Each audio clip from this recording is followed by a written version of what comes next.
Kaleshwaram అక్రమాలపై Congress CBI విచారణ ఎందుకు కోరడం లేదన్నారు బీజేపీ ఎంపీ బండి సంజయ్.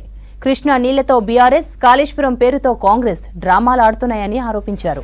కాంగ్రెస్ నాయకులు కాళేశ్వరం వెళ్లాల్సిన అవసరం ఏంటని ప్రశ్నించారు.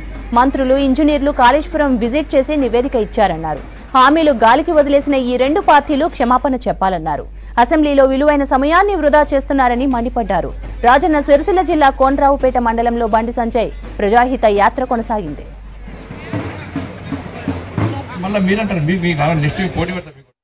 తెలంగాణ రాష్ట్రంలో ఈరోజు కాంగ్రెస్ పార్టీ, బీఆర్ఎస్ పార్టీ రెండు పార్టీల నాయకులు ఆడుతున్నటువంటి డ్రామా చూస్తుంటే ప్రజలు నవ్వుతూ ఉన్నారు. బీఆర్ఎస్ పార్టీ కృష్ణా జలాల విషయంలో నల్గొండలో మీటింగ్ పెడుతున్నారు. ఏ ముఖం పెట్టుకుని అలా మీటింగ్ పెడతారు? మొట్టమొదటే 570 టీఎంసీలు రావాల్సిన తెలంగాణ రాష్ట్రానికి 299 టీఎంసీలకి ఒప్పుకొని అప్పుడున్న ముఖ్యమంత్రితో కుమ్మక్కై సంతకాలు పెట్టి అగ్రిమెంట్ చేసుకొని మోసం చేసి ఈరోజు మళ్ళా నల్గొండలో కృష్ణా జలాల విషయంలో మీటింగ్ పెడుతున్నారు. ఎడారి అయ్యడం కారకులెవరు? BRS party.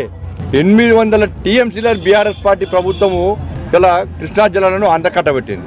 వాళ్ళు ఏమంటున్నారు? మేము 800 టీఎంసీలు కట్టబెడితే అప్పుడు ముఖ్యమంత్రి ఉన్న రాజశేఖర రెడ్డి గారు పోతిరెడ్డి పార్టీ పేరుతోని 400 టీఎంసీలు ఎత్తుకపోతే మీరేం చేసిరని వాళ్ళు అంటున్నారు. వీళ్ళు 800 అంటున్నారు, వాళ్ళు 400. 1200 టీఎంసీల నీళ్లను కాంగ్రెస్ పార్టీ, బీఆర్ఎస్ కలిసి వాళ్ళ పక్క రాష్ట్రానికి